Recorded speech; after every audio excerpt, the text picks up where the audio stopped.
I lay on the cold kitchen floor, holding my side where I felt sharp pain spreading through my body. It felt like a knife was twisting inside me. My 7-year-old daughter, Lily, stood nearby, her small face showing how scared she was. "Mommy, are you okay?"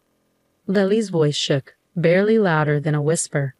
I tried to sound calm despite the pain.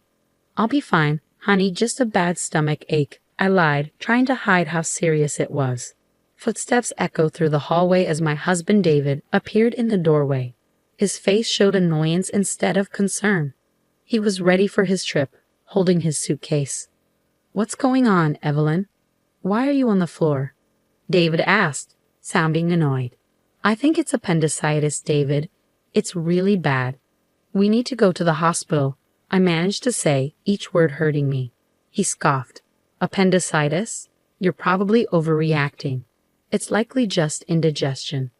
"But David, I really think—" My words were cut off by a sharp pain, making me wince. David checked his watch, clearly impatient. "I can't miss this trip with Rachel. Just call a taxi or something." I couldn't believe it. "David, I can't even move. Lily's here. I need you," I begged, desperation in my voice. He shook his head, not caring. "I'm sure it's nothing. Call if it gets worse." And with that, he left, his suitcase trailing behind him. I was left alone in pain with Lily. Lily's small hands found mine, her tears matching my own. "Mommy, don't be sick. You have to be okay." I gathered what little strength I had and pulled Lily close. "I'm here, darling. Mommy's here." With David gone, I knew I had to act. With shaking hands, I grabbed my phone and called the only person I knew I could count on, my brother Michael. The phone rang, its sound piercing the quiet kitchen. "Hello," Michael's voice came through, a beacon of hope. "Michael, it's Evelyn. I need help. I think it's appendicitis. I can't move and Lily is scared," I managed to say, each word a struggle. There was a brief silence, then Michael's voice, calm and steady. "I'm on my way. Hold tight, Evelyn. I'll be there soon." Leaning against the cold tile floor, I closed my eyes, trying to endure the pain. Lily nestled close to me, a small comfort in the midst of turmoil. In that moment, a determination grew inside me. David's abandonment during my crisis wouldn't be forgotten. It was a deep hurt, a betrayal that marked a turning point. As I waited for Michael, one thing became clear. Things would change. In the hospital bed later, surrounded by sterile walls and beeping machines, a sense of calm settled in. The surgery for my appendicitis went well, but David's emotional absence still stung. I had called my parents to care for Lily while I recovered, their voices filled with concern and unspoken questions about David's whereabouts. 3 days later, I was back home, the physical pain now a dull reminder of the recent ordeal. Lily greeted me eagerly, her face lighting up at my return. "Mommy, you're back. Are you all better now?" Her innocent question warmed my heart. "I'm getting there, sweetie," I replied, hugging her tightly, grateful for her presence. The peace of our reunion was shattered the next day by the slam of the front door. David and his sister Rachel burst in, their voices filled with frustration. "Why didn't you pick us up yesterday? We had to spend extra on a taxi and train fares." David's accusatory voice rang out as he entered the living room. I felt a surge of anger at his boldness. "Welcome back. Must have been quite a journey," I said coldly, locking eyes with him. David halted, taken aback by my icy reception. Even Rachel seemed surprised by the tension. "What's with the attitude, Evelyn?" David demanded. I couldn't hold back anymore. "While you were enjoying your trip, I was in a hospital," I said, my voice steady but simmering with anger. "And you, Rachel, always demanding David's time without considering his family." Rachel flushed and David appeared bewildered. "What are you talking about? You were fine, right?" he replied, sounding dismissive. "It's not just about being okay, David. It's about being there when your family needs you," I shot back, my frustration boiling over. Before David could respond, the living room door swung open, revealing Michael, our parents, and David's parents. 14 eyes, filled with varying degrees of anger and disappointment, fixed on David and Rachel. "Why is everyone here?" David's voice faltered, his confidence waning under their collective glare. Taking a deep breath, I channeled my pain and betrayal into words. "David, you left Lily and me alone when we needed you the most. I had to go to the hospital, and you weren't there. I've told everything to our families. David seemed to shrink under the weight of my words, his usual bravado absent. His eyes darted around, searching for support but finding none. It's not just about this one incident, David. It's about all the times you've prioritized Rachel over your own family, my brother Michael added, his disappointment evident in his voice. Rachel, typically confident, appeared uneasy, shifting her gaze between the floor and the upset faces around her. David attempted to defend himself, offering excuses and justifications. The confrontation grew heated, tension thick in the air. But for me, it marked a turning point. I realized I couldn't continue living in the shadow of David's neglect. It was time for change, time to assert myself and protect Lily. The meeting concluded without resolution, but the message was clear. I had the support of both our families, and David's careless facade had been shattered. As they departed, David's parents glanced at me with sympathy, silently acknowledging their son's shortcomings. That night, as I lay in bed, the events of the day replayed in my mind. I felt a mix of emotions, anger, disappointment, but also a newfound strength. David had revealed his true self, and I knew it was time for me to take charge of my life. The days following the confrontation were tense with unspoken words. David tried to act as if nothing had changed, but the atmosphere between us was heavy. I spent that time reflecting, realizing the depth of my discontent and the necessity for change. The decision I reached wasn't easy, but it felt crucial, like a breath of fresh air after being stifled for so long. One evening, while David casually flipped through TV channels on the couch, I approached him with a folder in hand. My heart raced, but my determination held firm. "David, we need to talk," I said, my voice steady. He glanced up, a hint of annoyance crossing his face. "What now, Evelyn?" I took a deep breath and handed him the folder. "I want a divorce." David stared at me, disbelief and mockery flashing across his expression. "Divorce? That's absurd, Evelyn. You're blowing things out of proportion." I shook my head, feeling a surge of empowerment. "It's not an exaggeration. I've thought long and hard about this. You've consistently prioritized Rachel over me and Lily. I can't continue like this." David sneered. "You think you can manage alone? Don't be naive, Evelyn." His words were meant to hurt, but I stood firm. "I'm not naive, David. I understand what this means, but I'd rather face uncertainty than continue feeling invisible in my own marriage." He laughed, a cold, bitter sound. "Good luck, Evelyn. You'll regret this once you realize how tough it is out there." I felt my anger rise, but I kept my composure. "I won't. This is my decision, and I'm sticking to it."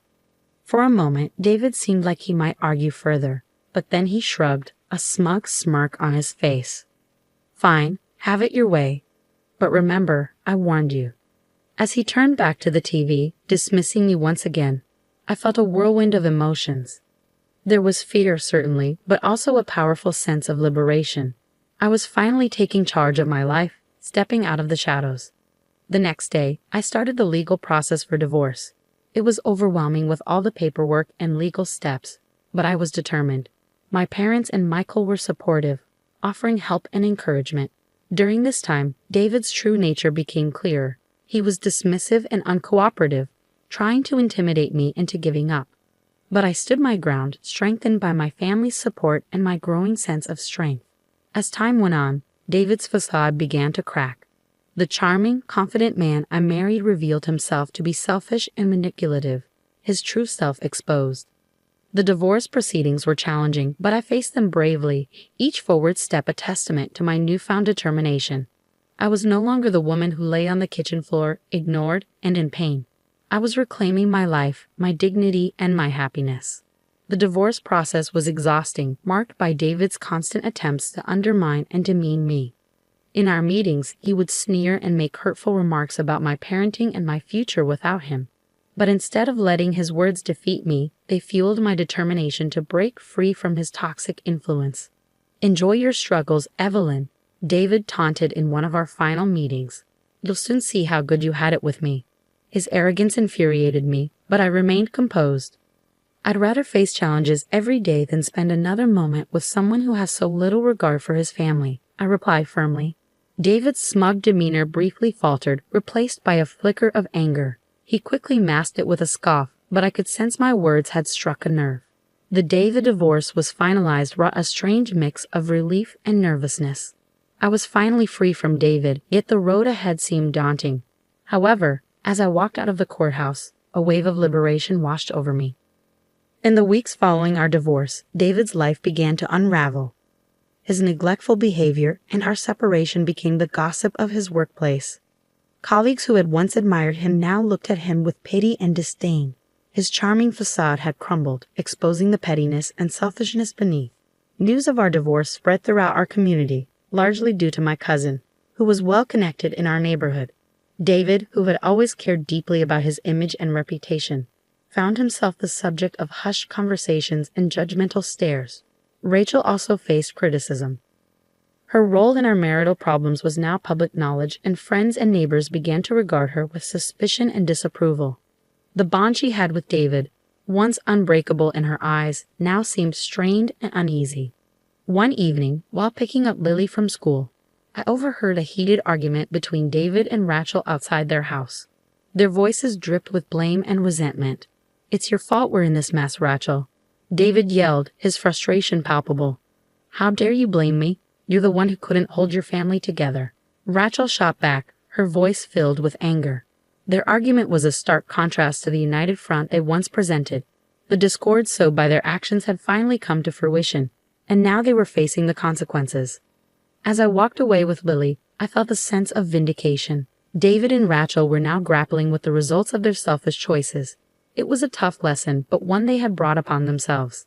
That night, as Lily slept peacefully in her room, I sat by the window reflecting on the past few months. The journey had been challenging, but it had brought me to a place of strength and self-respect. I had fought for my dignity and for Lily's future.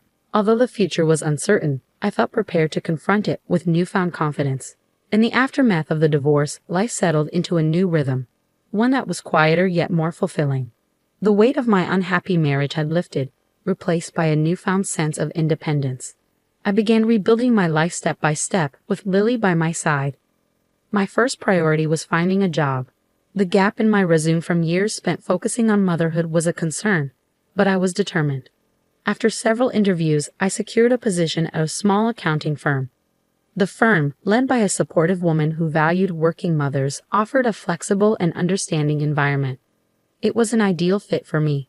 Lily embraced the changes with the resilience that only children possess. She started kindergarten, making new friends and eagerly diving into learning. Her laughter and lively conversations filled our home with happiness, a stark contrast to the tense atmosphere of the past. Yet despite these positive changes, reminders of my past with David lingered. One afternoon, while dropping Lily off at school, I overheard a group of parents whispering, "That's her, Evelyn. Her husband left her because he couldn't stand being around her anymore," one of them said. Their words stung, but I held my head high. The gossip and judgment were small prices to pay for the freedom and peace I now had. Meanwhile, David's life continued to unravel. His pride took a significant hit, and his once flawless reputation was now tarnished. I heard from mutual acquaintances that he had moved back in with his parents, a fact he tried to conceal but eventually became known. Rachel's situation wasn't any better. Her interference in our marriage had isolated her from many friends. The once close siblings were now barely on speaking terms, their relationship strained by blame and regret. As for me, I found solace in the unwavering support of my family. My brother Michael had moved closer to us, his presence a constant source of comfort. My parents showered Lily with love, their affection soothing the wounds of the past. One day, while savoring coffee in my kitchen, I reflected on the journey I had endured, the pain, the struggle, and ultimately, the liberation. It had all brought me to this moment of peace. I hadn't just survived. I had emerged stronger and more self-assured. The doorbell interrupted my thoughts. Opening it, I found David standing there, wearing a look of defeat. "Evelyn, I'm sorry. I didn't realize what I had until it was gone," he said, his apology, though belated, validating my decision. "Thank you, David," I replied gently, "but it's too late. I've moved on." As I closed the door on David and the life we once shared, a sense of closure washed over me. That chapter of my life had ended, and a new one was beginning. In this new chapter, I was the author of my own story, free to shape my future as I saw fit. Lily's voice called out from the living room, and a smile spread across my face. I walked towards her, eager to embrace the life that lay ahead, a life brimming with possibilities and hope.